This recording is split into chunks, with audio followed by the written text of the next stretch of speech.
Hello friends, welcome back to my channel Darshini's home. ఈరోజు నేను టేస్టీగా అండ్ సింపుల్గా ములక్కాడ వంకాయ జీడిపప్పు మసాలా కర్రీ ఎలా చేసుకోవాలో చూపిస్తాను.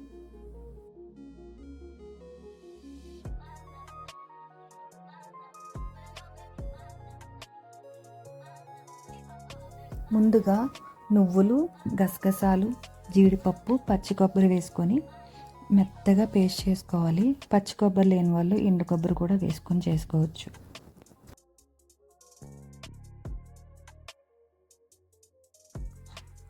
ఒకసారి అలా గ్రైండ్ చేసేసి మిక్సీ జార్లో తర్వాత వాటర్ యాడ్ చేసుకొని మెత్తని పేస్ట్ లాగా చేసుకోవాలి. తర్వాత ప్యాన్లో ఆయిల్ వేసుకొని ఆనియన్స్, పచ్చిమిర్చి, కరివేపాకు వేసుకొని ఫ్రై చేసుకొని ఉప్పు వేసుకొని మంచిగా ఆనియన్స్ అంతా మగ్గే వరకు ఉడికించుకోవాలి.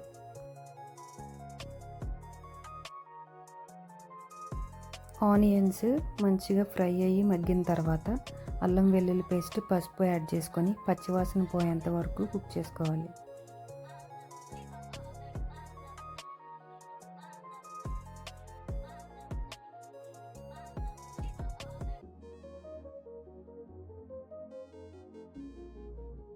అవన్నీ మంచిగా ఫ్రై అయ్యి ఆయిల్ ఇలా బయటకు తేలిన తర్వాత మీడియం సైజ్ టొమాటో ఒకటైతే కట్ చేసుకొని వేసుకుంటున్నాను.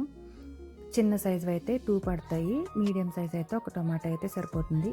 ఇది కొంచెం మగ్గే వరకు ఫ్రై చేసుకోవాలి మూత పెట్టేసి.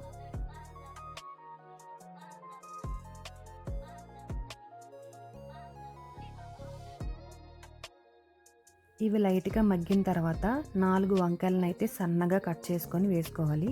ఇది కూడా ఒకసారి కలిపేసి మూత పెట్టేసి మగ్గించుకోవాలి.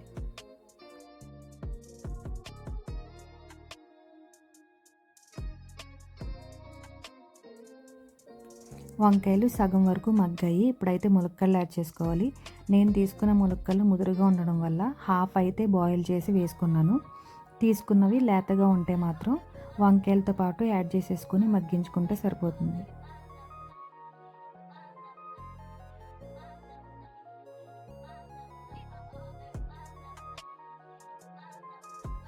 చూసారు కదా, ఇవన్నీ మంచిగా కుక్ అయ్యి ఆయిల్ బయటకు వచ్చింది కదా. సో ఇప్పుడైతే కారం యాడ్ చేసుకోవాలి. నేను ఫస్ట్లో యాడ్ చేసిన సాల్ట్ అయితే ఈ కర్రీకి సరిపోతుంది, అందుకని నేను యాడ్ చేయట్లేదు. మీరు అప్పుడు కొంచెం వేసుకుంటే కనుక ఇప్పుడు సాల్ట్ కూడా యాడ్ చేసుకోండి.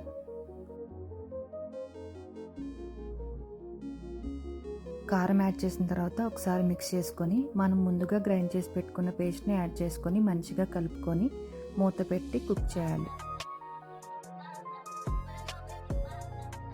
అలా చేయడం వల్ల పచ్చి వాసన అనేది పోతుంది అనమాట. మనం అన్నీ ఏది ఫ్రై చేయకుండా డైరెక్ట్గా వేసేసాం కాబట్టి ఆ పేస్ట్లో ఉన్న పచ్చి వాసన అంతా పోతుంది. ఇప్పుడు ఆయిల్ ఇలా పైకి వచ్చింది కదా, ఇప్పుడు నానబెట్టుకున్న జీడిపప్పు అయితే యాడ్ చేసుకోవాలి. యాడ్ చేసుకొని మంచిగా మిక్స్ చేసుకొని ఒక 2 to 3 minutes పాటు సిమ్లో పెట్టి ఫ్రై చేసుకోవాలి.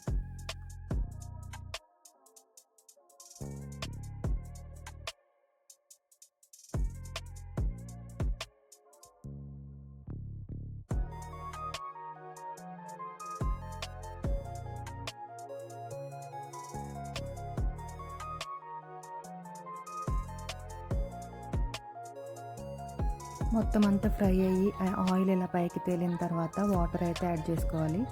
మనకి ఎంత గ్రేవీ కావాలో ఆ కన్సిస్టెన్సీని బట్టి అయితే వాటర్ యాడ్ చేసుకోవాలి. వాటర్ యాడ్ చేసుకున్న తర్వాత గరం మసాలా 1/2 teaspoon గరం మసాలా వేసుకొని ఒకసారి కలిపేసి మూత పెట్టేసి సిమ్లో ఒక 5 minutes పాటు కుక్ చేస్తే మన కర్రీ రెడీ అయిపోతుంది.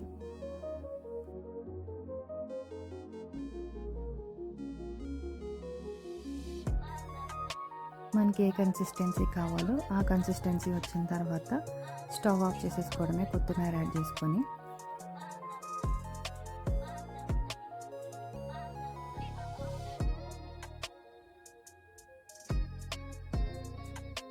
చూసారు కదా, ఇలా దగ్గరికి పడిపోయింది. సో నాకు ఇలా చాలన్నమాట. అందుకే నేను ఫైనల్గా కొత్తిమీర యాడ్ చేసుకొని స్టవ్ అయితే ఆఫ్ చేసేసుకుంటున్నాను.